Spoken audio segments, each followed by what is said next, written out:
Kemudian rekan-rekan yang disayang oleh Allah Subhanahu wa taala, yang ketiga adalah menjunjung bahasa persatuan, bahasa Indonesia. Para pemuda di tahun 1928 ini menyadari upaya-upaya persatuan itu pasti ada kendala-kendalanya. Dan salah satu kendala mendasar adalah kendala komunikasi. Sehingga kenapa bahasa persatuan, bahasa Indonesia itu harus dijunjung tinggi, karena dia adalah wasilah untuk mempersatukan sebuah ikatan.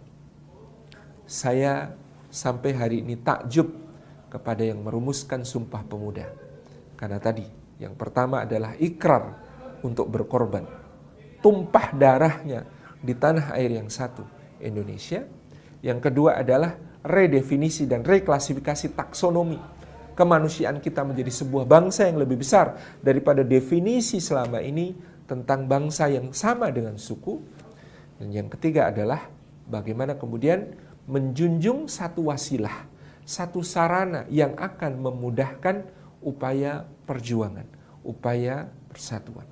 Memutus kendala komunikasi, memutus kendala penyampaian pesan yang kemudian dipilihkan satu bahasa yang sederhana. Ya, bahasa Indonesia itu bahasa paling sederhana yang saya kenal. Jauh lebih sederhana daripada bahasa ibu saya, bahasa Jawa. Kita belajar bahasa Jawa itu kan belajar 3 bahasa sekaligus.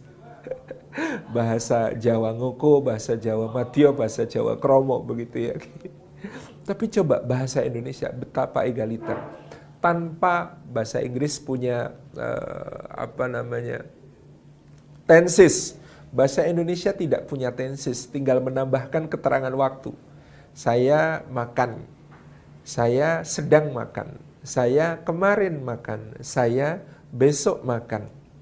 Tinggal tambahkan keterangan waktu. Tidak perlu kemudian dengan bentuk kalimat yang diubah-ubah. Bahasa Indonesia, fi'il madhi, fi'il mudhari' sama.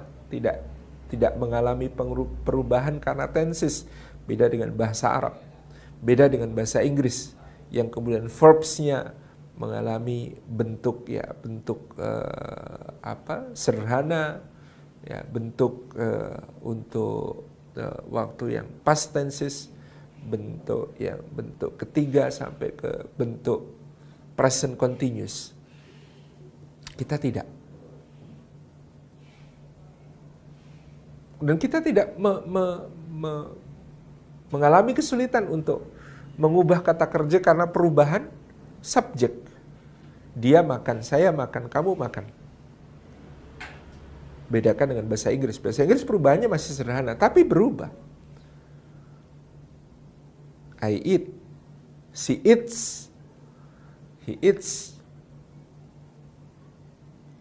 Bandingkan yang lebih rumit, bahasa Arab. Antara dia makan, saya makan, kamu makan, mereka makan, kami makan, berubah semuanya. Betapa sederhananya bahasa Indonesia. Dan kesederhanaan itu adalah kekuatan. The power of simplicity dari bahasa Indonesia itu yang kemudian akan menjadi wasilah penguat bagi ikrar perjuangan dan ikrar persatuan kebangsaan tadi yang sudah disampaikan. Mereka, para pencetus Sumpah Pemuda, menurut saya betul-betul pemuda. Innahum fityatun. Mereka betul-betul pemuda-pemuda yang luar biasa.